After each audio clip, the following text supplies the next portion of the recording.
Hi, everybody. Today is August 13th, 2021. This is episode 160 of Maelstrom Radio.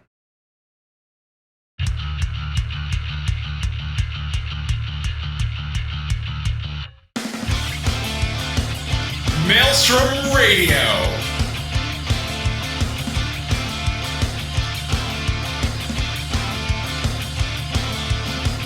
With your hosts, Gladys and Shitter.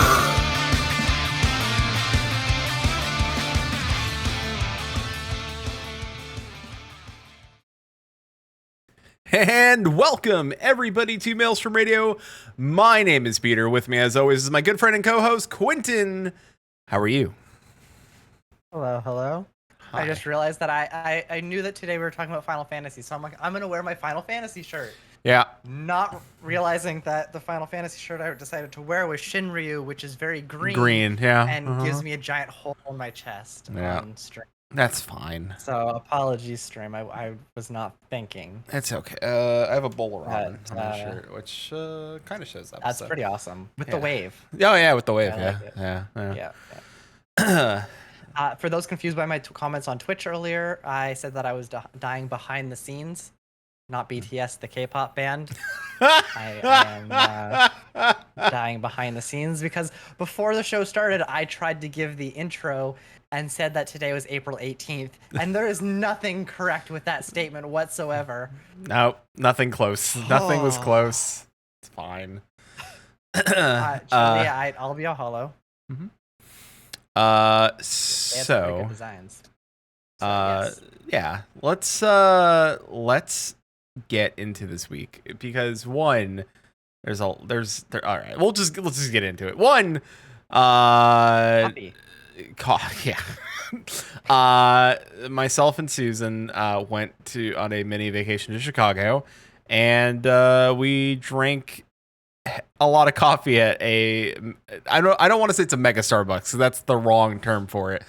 It was a Starbucks Reserve Roastery, which sounds as pompous and bougie as it makes it seem. But we had some of the best coffee I think we've ever had, including cold brew that I try to make it home now. I can't. I don't think I can. That's the problem. Like, I can buy the beans, right? And it's $40 for an 8-ounce bag of beans, which is very expensive. And I understand that if you're a huge coffee nerd, that's a low price to pay for what you would be getting. Buy it from Starbucks. Yeah, but I understand because the process for these beans specifically is very strange, and it uses whiskey cask barrels from Knob Creek, which is a very high, like a mid to high end whiskey, and it's using their barrels, and barrels, if you don't know, are very expensive. So to get used whiskey barrels to ferment your coffee beans, and then as long as it takes it, I understand it's a long process, the cost of the bean, and it's very rare. It's not like they have tons of these barrels and they're doing this on a mass scale. It's a very limited quantity. If you want to have that Civet Cat coffee, the poop coffee, that's like $130 like a cup. Not in Chile for 8 ounces of coffee, you're making around like 25-ish cups, 24 cups. Yeah, normal sized cups. If you go for like the American style cup, it's like 10. So the 8-ounce bag, so they made this cold brew with that, and Susan posted it in chat, the whiskey barrel aged cold brew. All it was coffee, right? Like none of their drinks came sweetened unless you got something specifically that was sweetened. This was not sweetened, but it pulled sugars from the barrel, I believe, in the fermentation process. Whiskey. Yeah, and it also had a fancy like ice cube, like branded ice cube, which was, if you have whiskey, it's usually, if you have whiskey on the rocks, there's some sort of like nice whiskey cube, and the ice cube was very clear and see-through. It was a very nice cube. Let's put on the rockers. Yeah.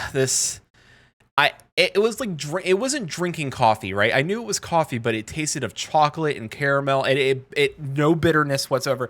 It elevated. It's a hipster coffee place. Beyond the normal hipster coffee place. I think it's not even hipster coffee. I think it is, if you're a coffee nerd, like not even a hipster, just like a nerd, and you like coffee, this is where you would go to spend some money. And we spent some money. Like Susan and I really like coffee. And we spent some money. Probably could have spent more money on the boozy aspects of things, but I think we spent more money. I think if I go back, I'd get more cocktails. Coffee. Which we did. But I think I would, because the cocktails were made with coffee, and I think that's very interesting because it's.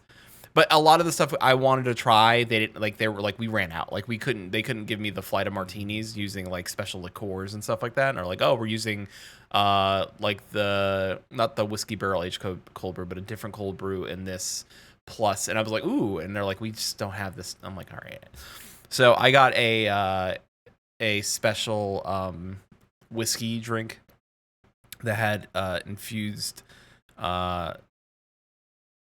Like it was like rubbed with like Coke and coffee bean oil, expressed oils from the coffee beans. So it was like this little tiny chunks of coffee like bean, but very, very fine, like super fine, like almost shaved coffee bean in the whiskey. Mm-hmm. And they layered, just pretty much did a swirl of lavender liqueur inside the glass and put like this another fancy ice cube that was in the shape of the planet inside this giant cup. And they're like, please sir, in order, like my drink came with instructions, like to drink this, first sniff the glass. I was like, he's like, do you smell the lavender? I'm like, I do. He's like, all right, now whenever you're ready, go ahead and pour the whiskey in. But he's like, but make sure you're really breathing in the lavender. I was like, okay. Like I took like a big like whiffs of lavender, and then I poured this whiskey concoction over the top of it, and then all of a sudden didn't taste the lavender, didn't taste the whiskey. It tasted just like I was drinking like sweet caramel and like it blew me away. Like I was like, and I almost like we could just spend a day at the fourth floor, which is the cocktails, and then the third floor is all experimental things with coffee. So that's like all experiments and Chemex and like create just insane amounts of coffee and like what they're doing there. Mm-hmm. It worth the trip to Chicago alone. Besides, of course, we had Deep Dish Pizza. We went to Italy, which I discovered possibly my new favorite scent ever. It's an Italian scent that they have a beard oil bomb that smelled great and the cologne that matches it, and I want to buy it. So, also, they make fresh cannoli there. It's, that would be good. That would get me. Yeah, everything. Everything there is made fresh. They make mozzarella on site. They make like you would like it.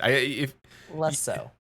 Because I mean, I would want to eat it. Yeah. But I know you don't do a lot of coffee, but they actually do like Italian, like proper Italian coffee there as well.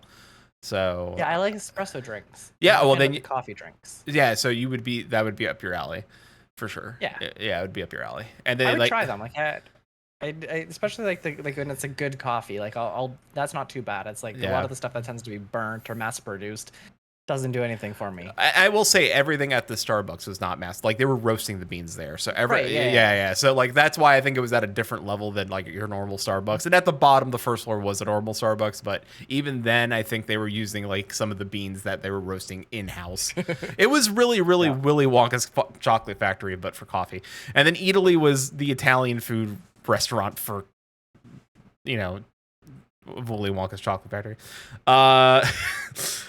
So I mean, all in all, Chicago was great. We went to a place called Fry the Coop. So if you're a Chicago listener and you know about Fry the Coop, you know what I'm talking about. That was probably the best chicken sandwich I've ever had. I had the hot butter chicken sandwich, and it was like hot honey with butter.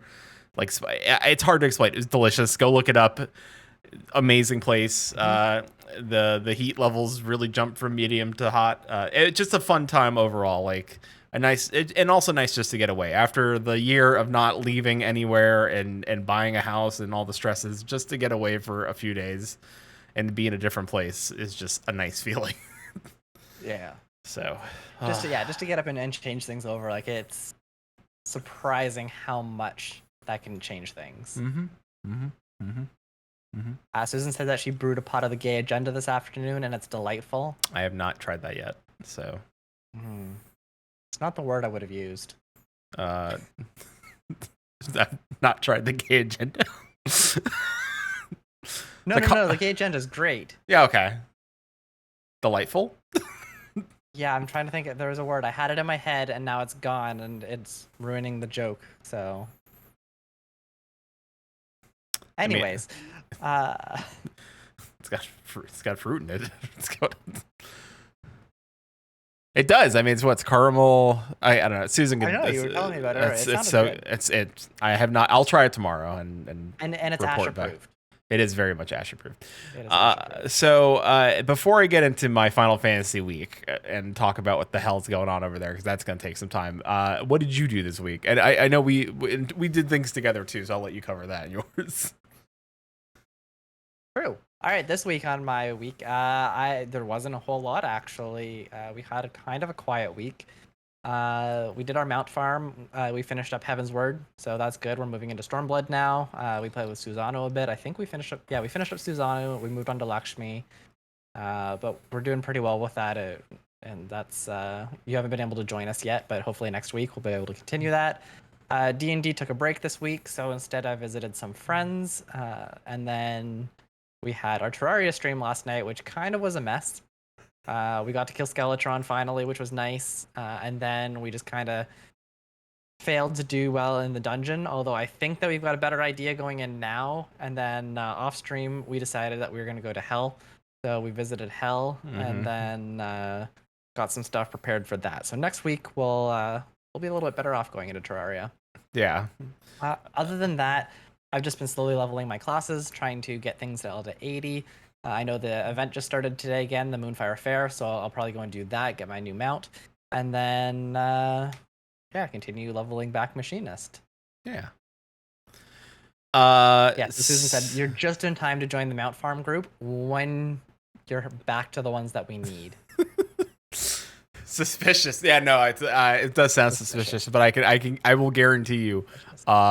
Although it is funny that they're like, people are like, you could have just like did the Moogle tomes and bought it, like, but it's almost the principle of Shinryu getting the mount from Shinryu at this point. Like, I have 45 totems. No, see, I bought it because I have 45 totems, and now when it got past 20, I was like, this is personal. This me and this dragon we're gonna tussle. I'm gonna rip the mount out of this dragon. So, and I'm not getting it from a Moogle. No. Me and this dragon are going toe to toe.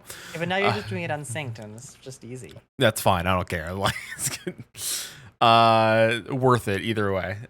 So, as we've alluded to most of the last couple episodes, that my account has been kind of in lockdown, and that's due to a account rollback because my account got compromised. Which we don't want to explain how it happened because I don't want to give people ideas. And no, it wasn't a phishing scam. And no, yes, I had a two-factor authentication. Be weary. I would say. Go ahead. I will be specific here, without going into details. The account was not compromised so much. Yeah. So like, it's not like the account was hacked. They did not get access to the account. Something else happened that allowed them to have control of the character, but the account was fine. So, like, don't freak out that your account is going to get hacked or someone is going to somehow get into your account. Enable two-factor authentication. It is secure. It is safe. It's the best way to keep your account going. Yes. Which I have and reset and worked with my ISP and made sure there's stuff off my computer that may have been a potential lead into this. So whatever the case is, I'm covered now. The problem is that the person who had gained access ended up stealing all my gil and all of our FC's gil. And so, which was a lot of gil. And so we went about finding out how to get the gil back. And I was told by a fellow FC member who had their account actually through a phishing scam, gotten theirs taken away. Like, oh, they offer a one-time rollback. So I said, okie dokie. I will go about that process. Not understanding, and I should have asked this prior the process, how long it takes. For them, they lost everything, so 2 months. Mine was just Gil. They didn't take, my character was fine. My progress on my character was fine. My armor, they didn't take any of the Gil off my on my retainers, which was lucky because I needed some walking around money.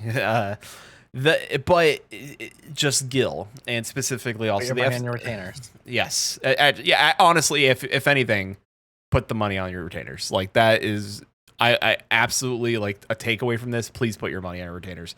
They move so fast; they're not checking your retainers. They want to get in, get out. So getting to your retainers might take too long, especially if you have a lot of retainers. So, someone. Yeah, me. Barely plays. I have a lot. Well, no, I've been playing a lot. Well, I've been playing a lot more now that I got my account back. So that's making up for the lost time. Exactly. So the process is not great. The process isn't smooth. They don't really communicate with you, which is a bummer because you're waiting to see like, hey, what's going on with my account? I was told not to play. I was told not to log in. So I would call, and all thanks to Square Enix's call center agents. They were as helpful as they could be, telling me what they could tell me. They couldn't give me specific information. I did learn some things that when you do a rollback, that information goes all the way to Japan. It's translated from English to Japanese. The Japanese team looks it over, writes up a report, gets it translated back into English, and then sends it back to the English team so that they can start the process. They don't tell you that. So that part is like, so you have to call and find that out. So just so players are aware, if you do a rollback process, that initial part is going to take some time. That's going to take at least a week to 2 weeks right there. When they get that information to start the rollback process, depending on how much you lost, that can take another 2 weeks to 2 months or more. And they cannot give you a timeline. They will not tell you an ETA. They won't tell you a timeline. And you're kind of stuck waiting. Now, there's some things I can tell you. Yes, you can still log. They allow you to log in to make sure you don't lose your house. So don't feel like you're in lieu of losing your house. You can absolutely log in and do that. They ask you not to make any progress on your character because you will lose it. Now, there are things that they said I would lose that I didn't lose, which is strange. Like I didn't lose my Bozja progress in the quest line. Like I had my second sword. It wasn't glamored, and the sword that Susan made for me, the glamour sword that she made for me, is gone. That was gone.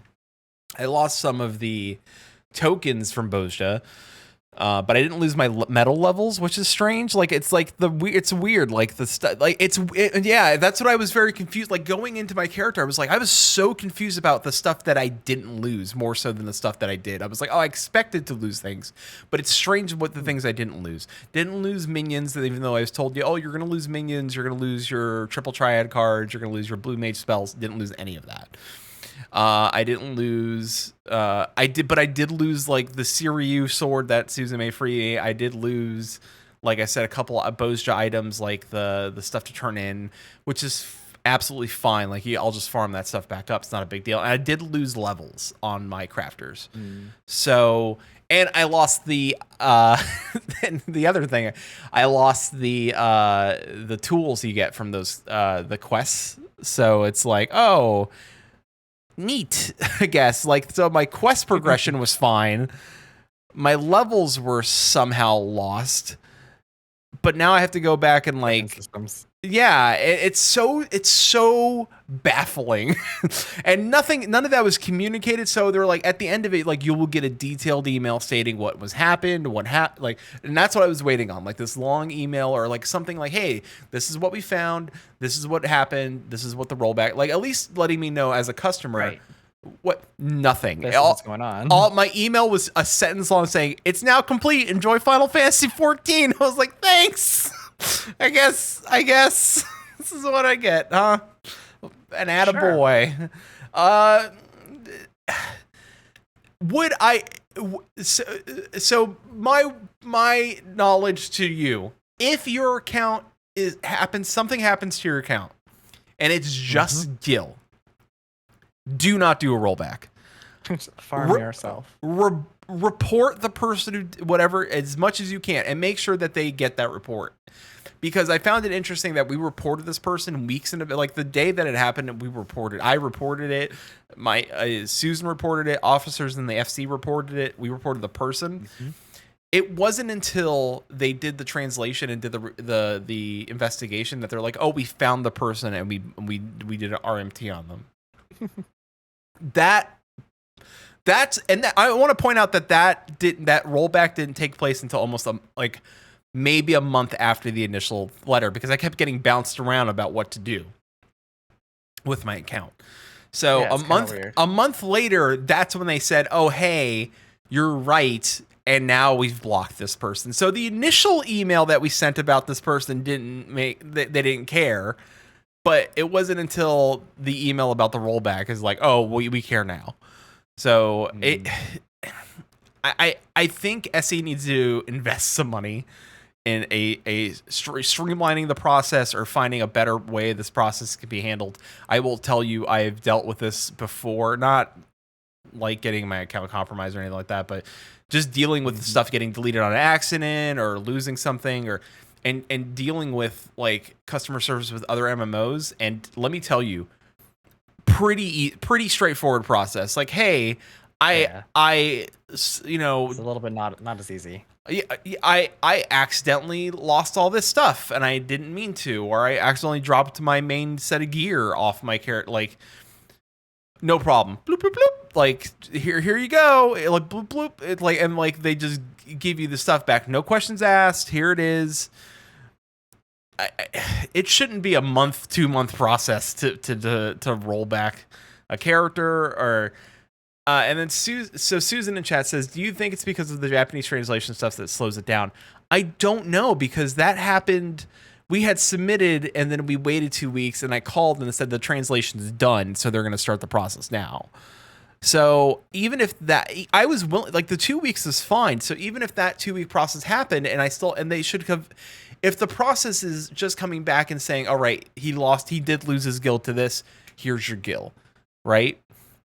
But the fact that they have to roll back my entire character and not just replace the things that were taken is a strange thing, because Rift, right? I think I accidentally deleted an upgrade for legs I got in a raid. So I just contacted customer service. They were like, hey, absolutely, you're absolutely right. You did delete them. No problem. Here you go. Right? Same process. Like I think, I don't know if it's just something that from 1.0 to 2.0 that,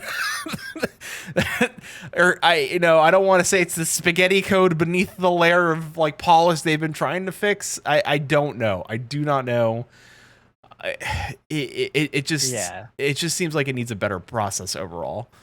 So that it definitely seems to me like a tooling issue. Like they don't have the tools to do this easily. Mm-hmm. Yeah. Or necessarily that they don't have they're not empowering their support agents to use these tools. Like that would be, especially knowing that they have some customer support issues in the past, like building tools in order to empower customer support to be able to make changes easier would definitely go a long way towards a lot of this.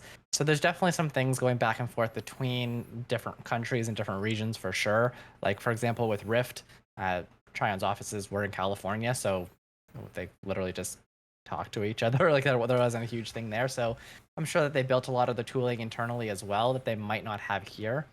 And that could just also be a different thing where like they don't typically write these tools in Japan, so they don't have it, or just Square Enix doesn't write these tools or have time to write these tools.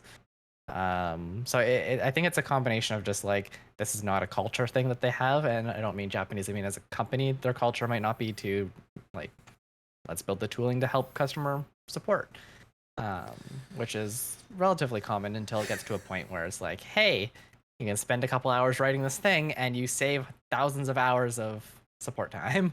Yeah. I mean, that's also been said about like getting people to buy their game as well. Like it's very difficult to buy the game and then get to a place where you can put the the code in and stuff like that, like Asmongold. A lot of WoW streamers are like, how the hell do I purchase your game and get it installed? Like, how do I want to give you money? And I agree. I think those are the two things I think you need to look at, like making it easy to get your game, because you will make money hand over fist if people have easier access of getting your game and being able to plug it in, and then helping people when stuff like this happens a lot faster, because you're still charging that person, monthly to play your game that you're telling them that they can't play, and that's 2 months is ridiculous. At least say, hey, we're going to credit your account the 2 months that you can't play, because our process isn't set up for this, and that's the thing. So, and I think too, like, I don't know if they have an issue with like how to buy the game. Like, you can just go to their store and buy the game. It's not a difficult process. It's navigating like the instructions. It's navigating the MOG station, I think. Even still, I don't remember it being terribly complicated to set up a subscription or to buy the game itself. I know that there was a whole issue with like the game not taken out of the Square Enix store for a few hours one day. Yeah. And that blew up the news for multiple days, and I think people just overblew an issue.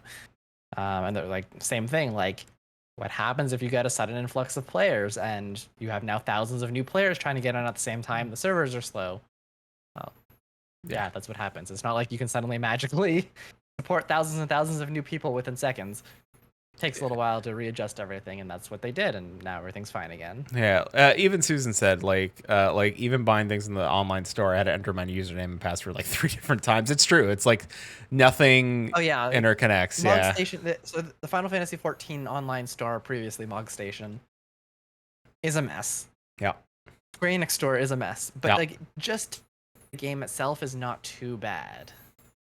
No, but the ways to buy it are a mess. That's I think that's what a lot of people were. And then you buy it through the Square Enix store, or avoid that store. Well, it's the Square Enix store or Amazon or any of your normal retailers, Best Buy, GameStop, whatever, or Steam. And a lot of people are just like, don't buy it on Steam. Yeah, don't buy it. Which is good advice. Don't buy it on Steam. But yeah, I think a lot of it is just like, if the way that people do it the first time doesn't work, then they're just like, nope, sorry, and that's a weird attitude. I get it. But there's also like the whole free trial, which literally you can go to the free trial website, which you can find easily by typing in Final Fantasy XIV free trial and just download it directly. That's also true. There's not even a question there. Like, it's just click the download button and go. Create an account. Go. You're done. Done. Play the game. Level 60. Heavens. Yeah. All of it. All right. Well, so I suffered. So I'm going to pretend now that since I had to suffer through waiting this long to play the game, that Square Enix gave me the gift of allowing all of you to buy Cruise Chaser. So with that, $30. We're gonna give away a Cruise Tracer on this episode of Maelstrom Radio, and if I click this button, should be that boop. There it is. So bang raffle, and then you can enter for a free mount. Yeah. So like Chili just did. Just like that, and to let you know, we'll let this run through the entirety of the show, and at the end of the show, we'll pull a winner, and then it's gonna be fun times. And so 20 minutes to enter. Go. Maybe a little longer, depending on our conversation. Anyway, let's get into it. The Moonfire Fair starts today. Go ahead and get your polar bear mount, aka the Coca-Cola bear, and your tabletop corn. Unbranded, no Coke. Is that unbranded, no Coke? Coke didn't sponsor them? No branding. Oh, okay. Get your non-traditional soda bear. There we go. Get soda bear. Non-denominational. Non-denominational soda bear. Pola Coda. And tabletop corn. Pola Coda. There you go. Tabletop corn? Tabletop corn. It's not... I'm confused, but I'll find out later. Yeah, it's a housing item. It's tabletop corn. Well, I remember last year we had the lovely rainbow ice. Yeah. That was good. Now we It's on have the Mog Station. now we have table corn. Or the Final Fantasy 14 online store. And it's not the delicious Mexican street corn. It is because it didn't look. But that is also good. It is good. At least I didn't notice there was like a mayonnaise substance on the outside of corn with some chili powder on the outside. It's the corn you get from KFC. Non-branded chili, non-branded, non-denominational corn. Honestly, I could probably open that church here in Indiana and it'd probably do well.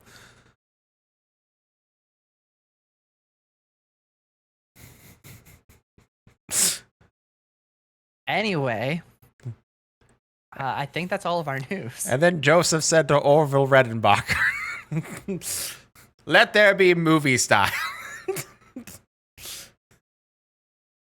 No? All right. Anyway, so yeah, that is all our news. So our main topic for today is all the things that you probably missed during the 14-hour live stream, aka all the things we missed during the 14-hour live stream.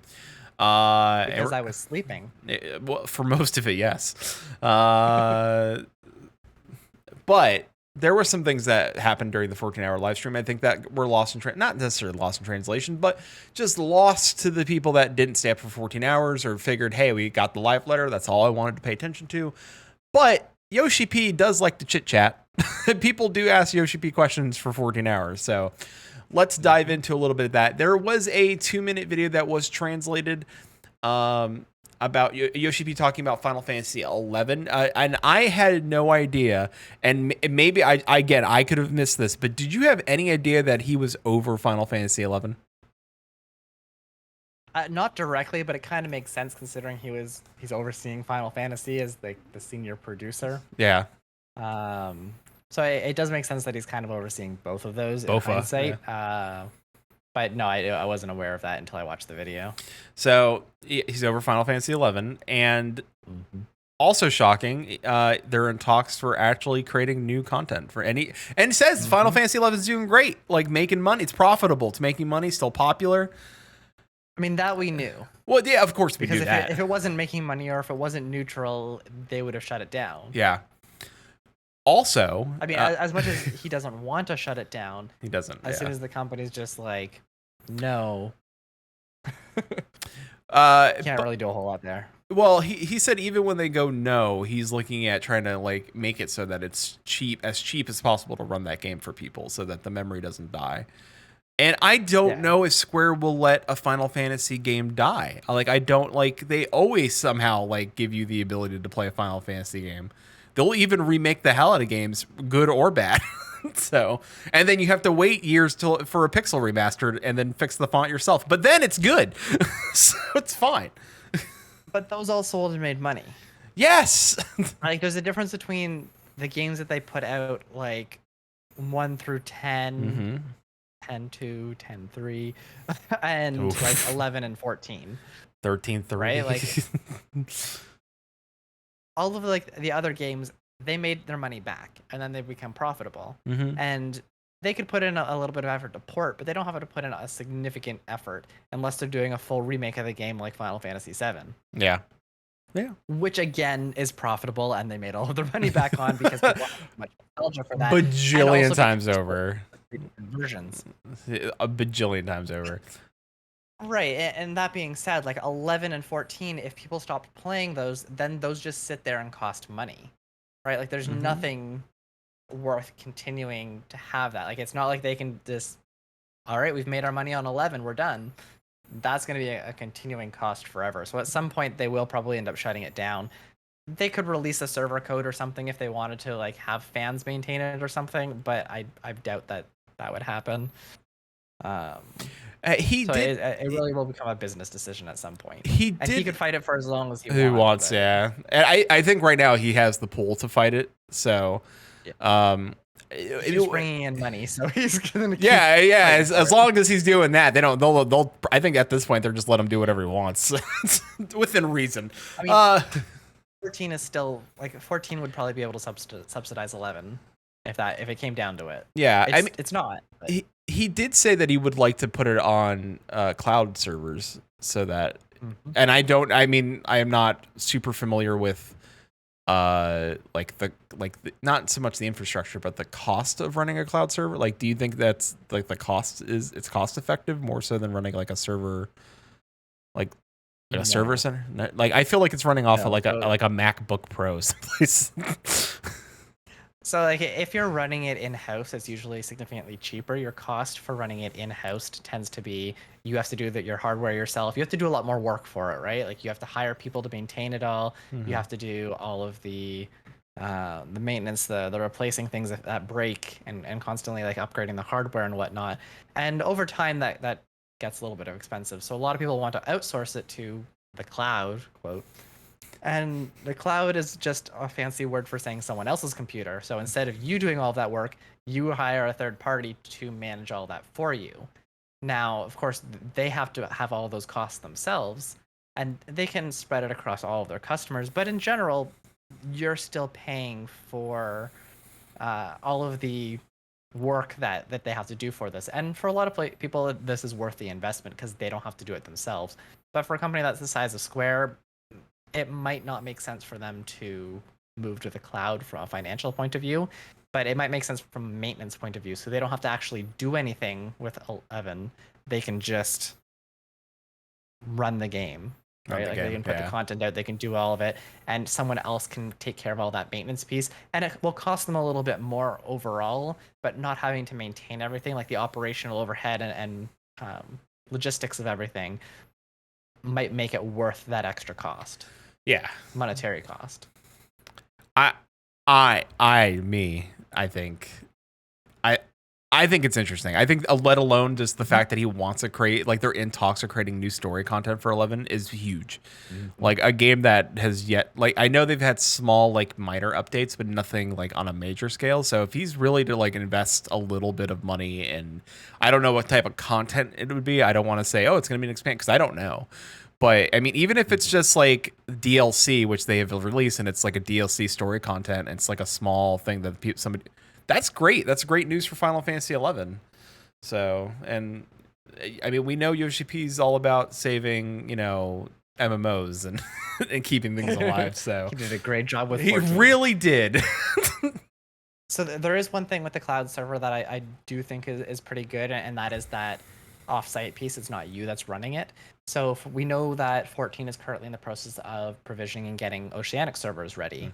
And one of the big hurdles has been with the whole pandemic going on, they can't have their own engineers go out to the site and install the servers and get everything set up, which is a problem because that's they need to have their own people do all of that. But if they're running in a cloud provider, it would be whoever that provider is that would go and set all that for them.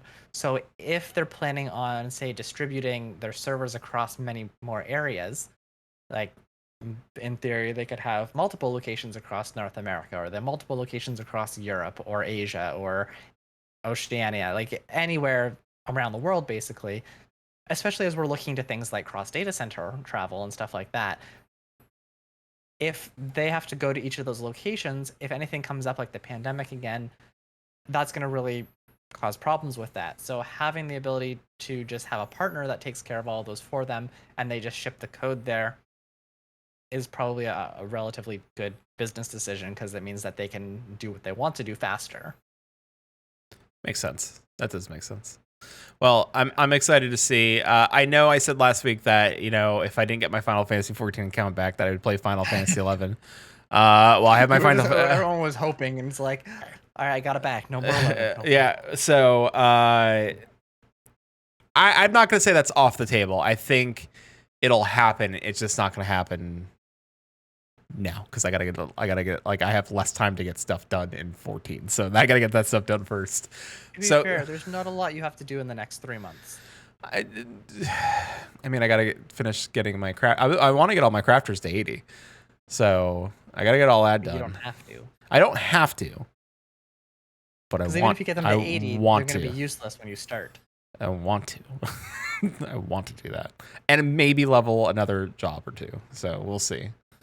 Other than Blue Mage. Other than Blue Mage, because that's that level. That's max downer. So, and collect all we'll see if you ever play something other than a tank. Collect all the See what happens. Susan's like, I got Gunbreaker to 80. All right, stop everybody hurting my feelings. Anyway, so I was on Moog Around. I know. I was on Moog Around last night. We did talk about Dark Knight. And I did Paladin with Emmy. And Paladin with Emmy, which is great because I haven't talked to Emmy in a while. So it's nice to talk to Emmy, and you know, I think only she's our main tank of our Mount Farm group. So I only one person said Dark Knight was edgy, and that was Chili. Not even Emmy said it. So I just want to point that out. So everyone's got respect for Dark Knights other than Chili. No, it's because we all think it. We don't need to say it. But I did announce that I will be rating Savage Pandemonium for 6.0, and I am not. So, you know, sorry, not sorry. So that's gonna happen, and I have my friend Lindsay, who Quinton knows and who Susan knows, also in our farm group. Yeah, and she's gonna co-tank, so she has Paladin as well. As a Paladin. So it's gonna be good times.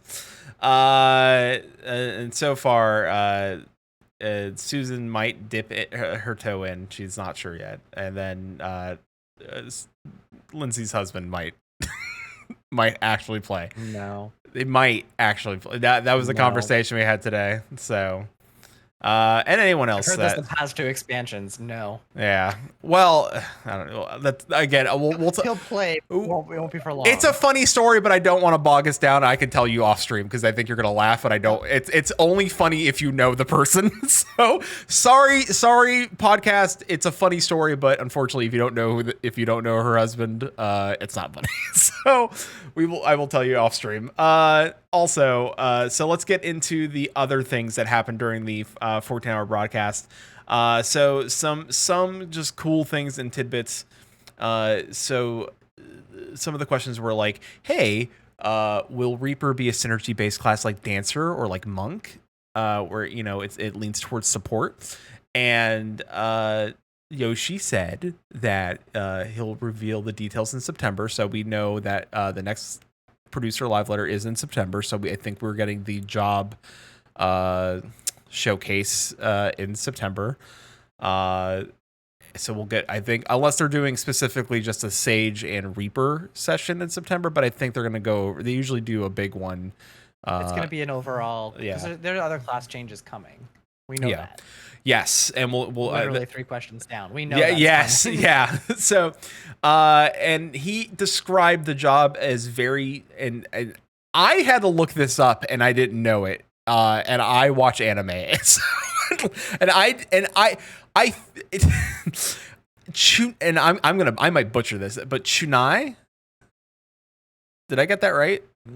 What? Chuni? Oh man, I didn't get it right. So is it imagine Xenos being a Reaper that uses synergistic skills? I personally find it hard to imagine though. I agree. I think that it's not a synergistic class. Chuni.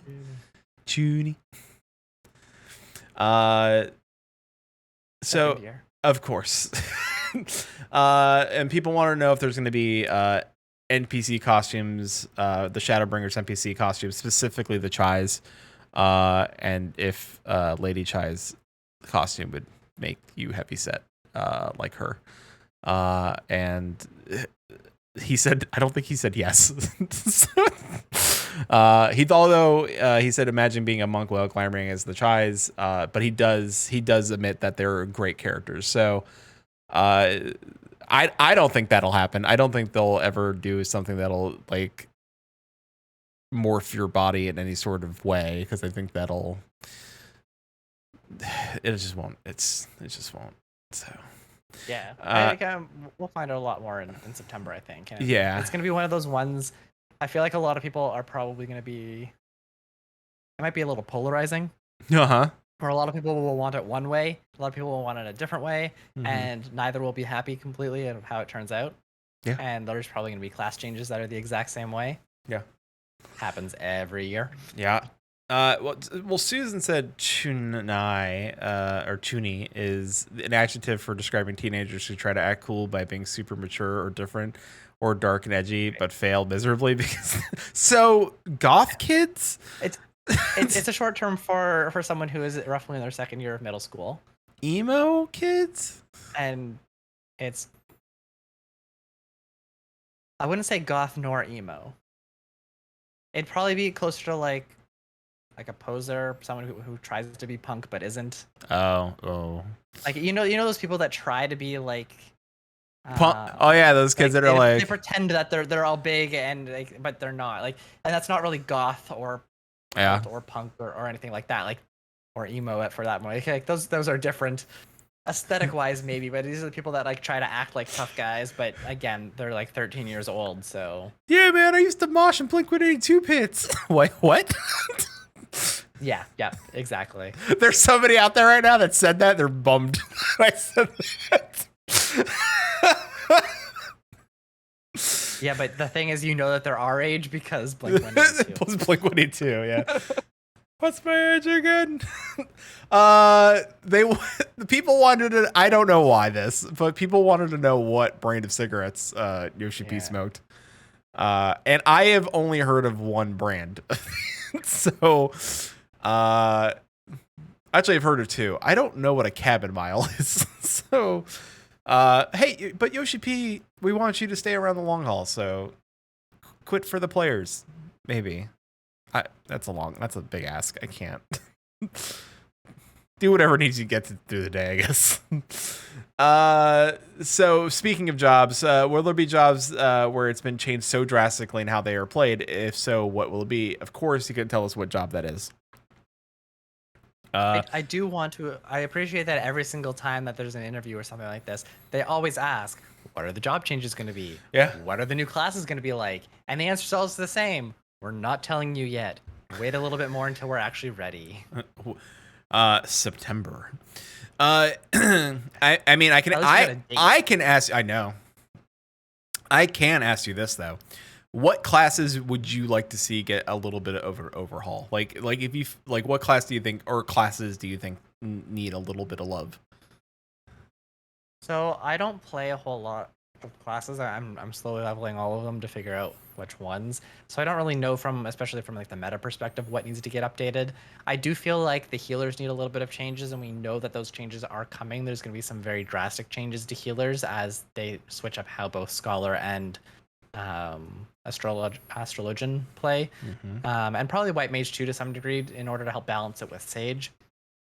With all of the stuff that's coming along, like we know that the healers need a little bit of revamping. There's a lot of stuff that they did with the healers that took away some of the play style, made them a little bit boring to play to some degree. And we can spice it up with a little bit of DPS and whatnot, but there's still a lot of elements that healers really need to step up on. I've heard similar feedback for a couple of the tanks as well, that it's not quite as interesting anymore. So like in general, I think there's a little bit of an overhaul that things need. I'm not quite sure if we'll get the overhaul that we're looking for, because they do seem to want to keep things relatively simple, which honestly it's a good idea because there's a lot less to kind of maintain and balance. But it does make the classes feel very similar to each other, which is kind of disappointing from a playing piece.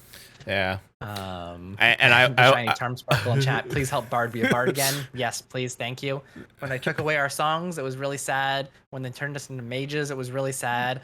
I feel like they play a lot better now than they used to back when they were mages, but we need songs again. We need to be able to like help support and buff the party that doesn't need all of the DPS, although it wants the DPS.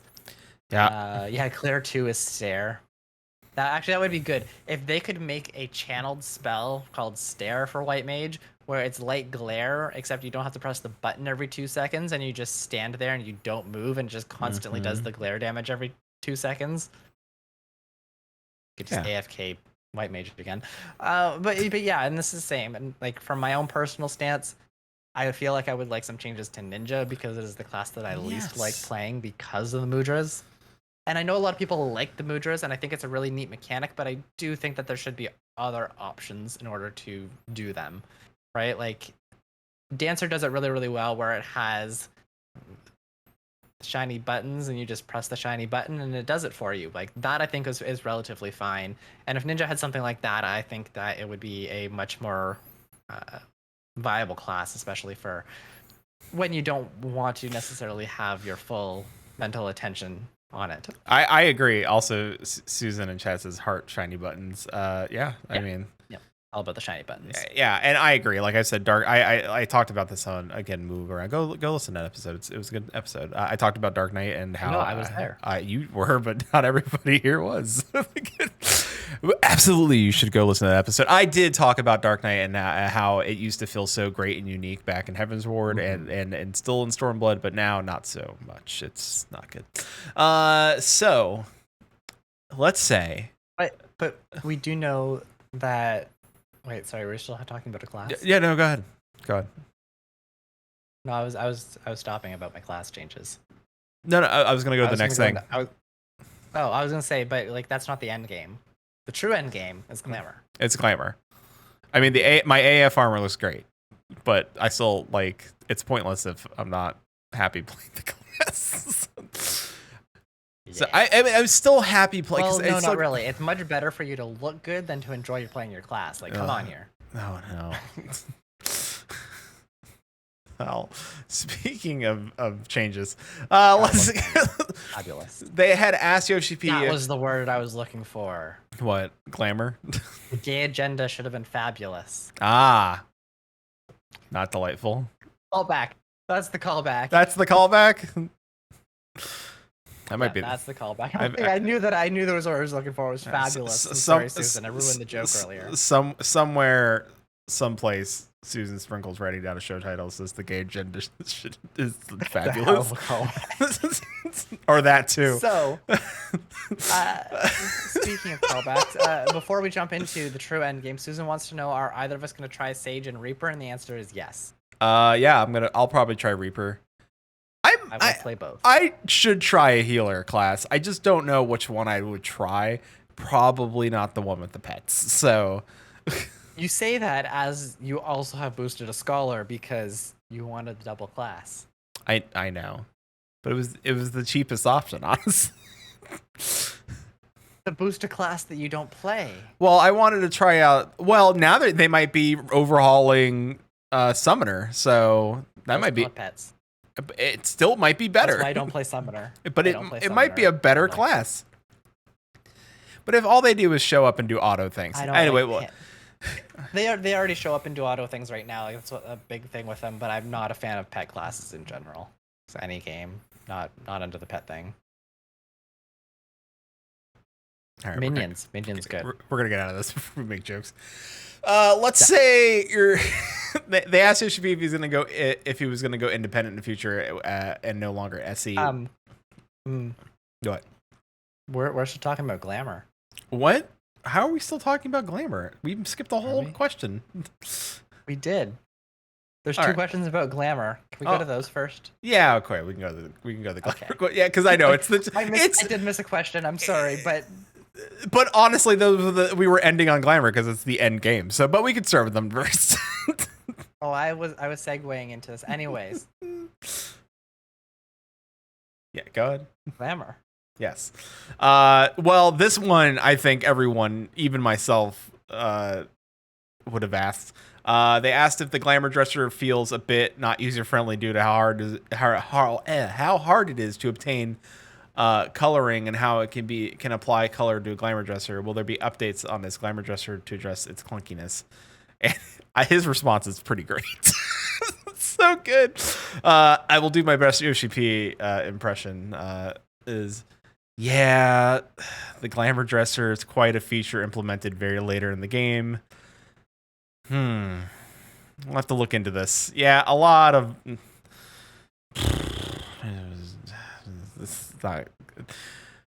There's a lot of mumbling and pondering. I wish we had transmog. Speaking of transmog, that's a good system. It is, because the next question was: there is a lot of equipment in the game, but it feels like such a waste where we either use them or glamour them. Is there another way for the equipment to be utilized, like the glamour catalog? By the way, my glamour dresser is almost full, as is mine, and I'm not someone who uses glamour a lot. So the answer here was just oof. Ouch. They're bringing back the old idea of glamour log.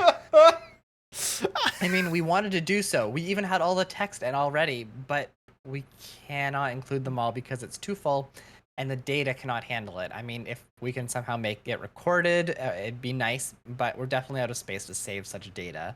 We definitely want to realize it one day, but ouch. Sorry.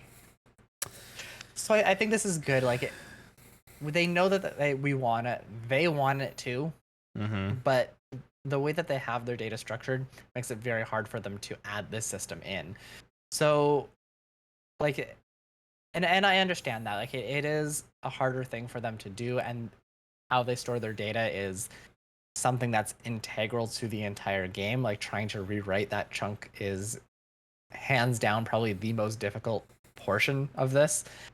So they would have to do a lot of work in order to support something like that. And it's not set up for that, unfortunately. So, like, there are things that they can do, like the armoire and the glamour plates and the glamour dresser, to kind of make it a little bit better.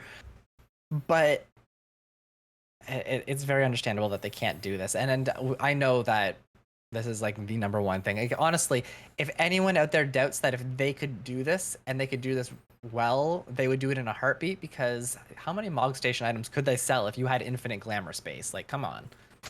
A lot. In fact, so it's a big money thing if they could figure it out. I know of other MMOs that had to destroy their whole world to make stuff like this happen. So we've already did that once. Yeah, we can't do that again. We can't pull that card again. We don't know what's happening in 6.1. Yeah. Well, true. No, the story is done in 6.0. We don't know what happens at the end of that. That's it. Yeah, that's right. You're right. Yeah, you know what? You're absolutely right. Poof. 6.1, world's messed up. We got glamour dressers. We get glamour.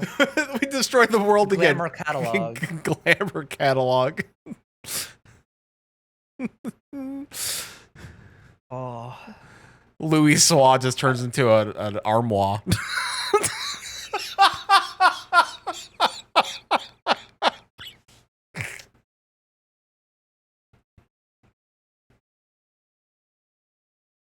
Wow.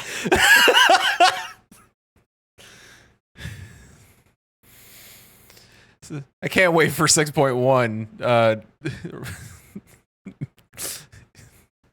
The IKEA part of the expansion.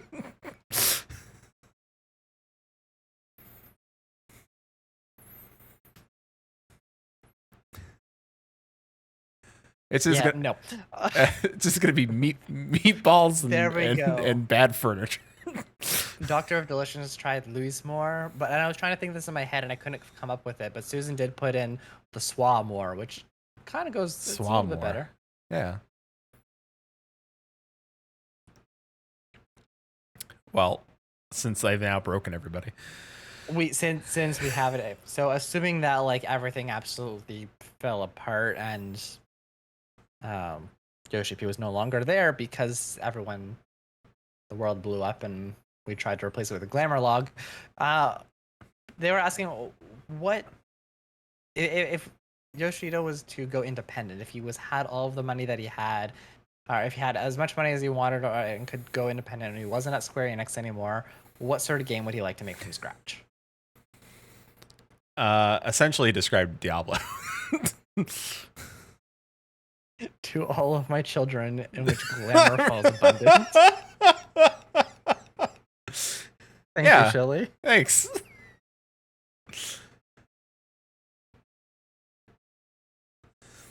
Oh boy.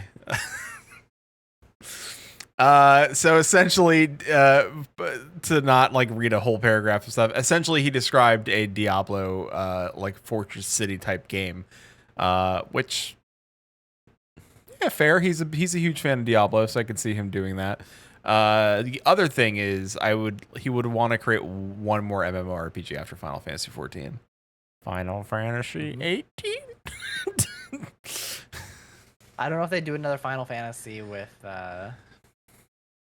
I think if he was at the helm and he got to choose, I don't know I don't think he would do an MMO in Final Fantasy. You don't think so? They've done 2 already.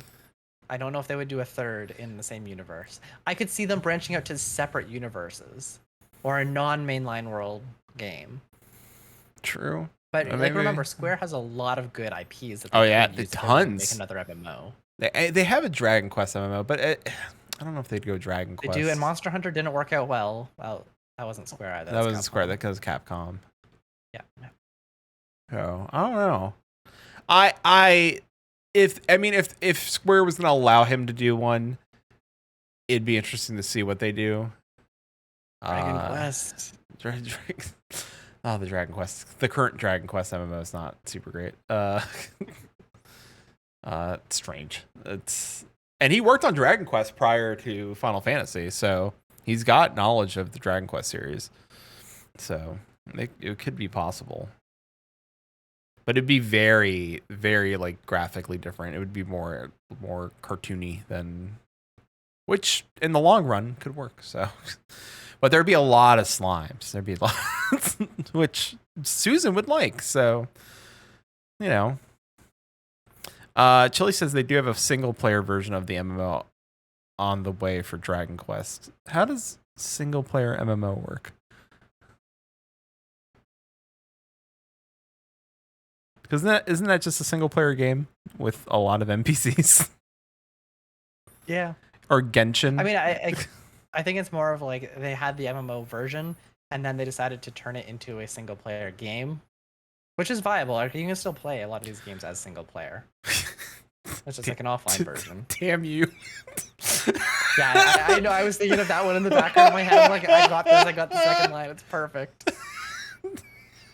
So thanks to Chile, we have to all of my children in which glamour falls abundant. To all of my children to whom the mask rose past his judgment.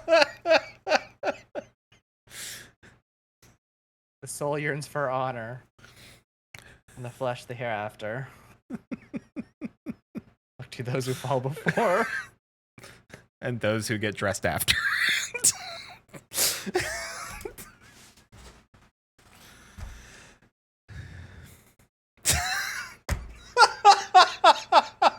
I love this. We're gonna have an episode where we're just gonna come up with redone song lyrics. That's it.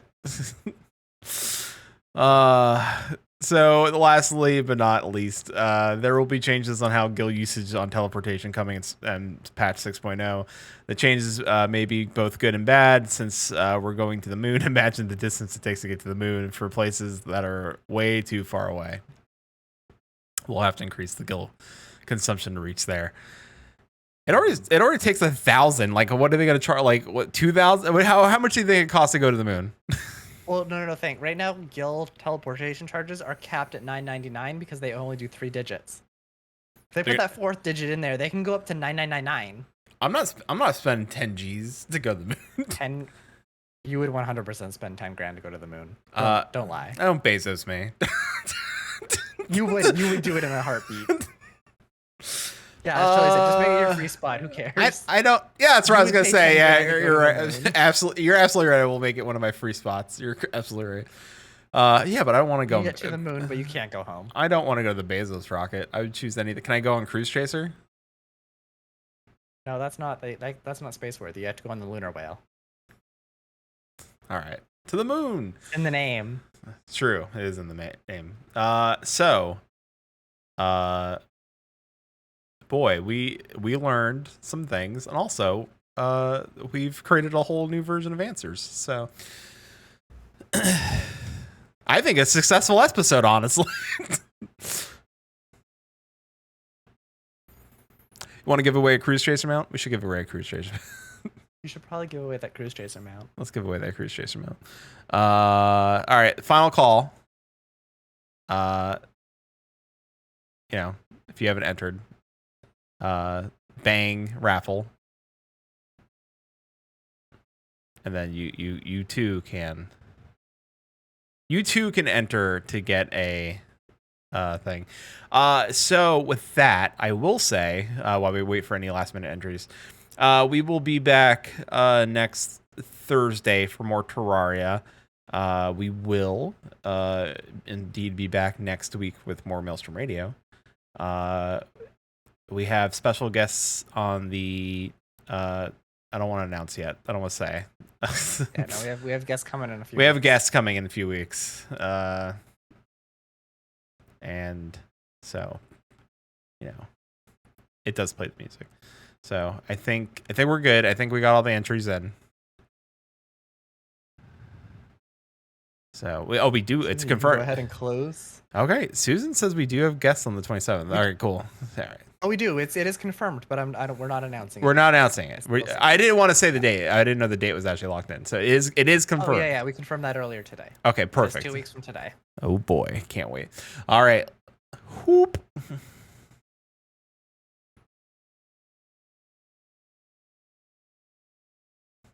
Oh boy. Streamlabs, come on. All right. And the winner is the Shiny Charm Sparkle. The Shiny Charm Sparkle. Congratulations! You get a Cruise Chaser mount, the Shiny Charm Sparkle. Be sure to DM Susan Sprinkle, who will make sure that you get access to your mount. Yeah, and then you too now can go forward and back, and then forward and back, and forward and back, and one foot forward. Falling back into the beginning. Exactly. Well, with that, thank you everybody for hanging out with us on Maelstrom Radio. I have nothing else for the evening. Quinton, do I? All right, perfect. Well, that means that I'm going to go log into Final Fantasy XIV after this. Thank you everybody for listening. Of course, the one thing we always forget to do, and I want to let you all know, please share this. The game is blowing up, and we think we're doing some good shows here lately. And we would love it if you shared this with your FC mates, your family. Nana might like us, or not, or maybe. I most grandparents like me. Most. I have questions, but those will have to wait till after the show. So, share, just, post our episodes, and then of course go follow our YouTubes. We'll post pictures of Poe's the best boy. So, thank you, to our, producer, Susan, and, everyone else out there that listens. So as always, till see us all, keep listening. Maelstrom Radio is brought to you by maelstromradio.com and Blackfire Media. Produced by Flatus, Shintier, and Susan Sprinkle. Join us live Fridays, 6 p.m. Pacific, 9 p.m. Eastern at twitch.tv/Maelstrom Radio. Send email to show@maelstromradio.com, tweet us at maelstrom_radio, or join our Discord at maelstromradio.com/discord. Views and opinions expressed by our hosts and guests do not reflect the views and opinions of any companies discussed on today's show.